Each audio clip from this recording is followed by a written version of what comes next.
กินเพื่ออยู่กับกินอวดฐานะมันต่างกันแนวกินบางอย่างมันบ่ได้แซ่บสำหรับไทยเฮา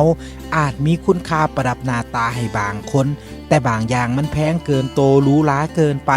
เฮากินดุบ่ได้เฮากินตามต้นทุนกินหรูกินแพงเกินโตกินโก้กินหรูเกินไปจากการกินเสียดให้สุกมันก็เฮ็ดให้ทุกข์เพราะการกินได้กินซ้ำที่เฮามีกินซ้ำที่เฮามีบ่แม่นมีซ้ำใดก็กินจนเบิดอดแน่อิ่มแน่นี่ล่ะเขาเอิ้นว่าชีวิตผู้ใดเขาร่ำรวยมีเงินมีทองเขากินหรูกินแพงบ่แปลกเลยมันเป็นค่านิยมทางสังคมบ่มีไผผิดไผถูกดอกถ้าเฮาอยากมีอยากกินก็ต้อง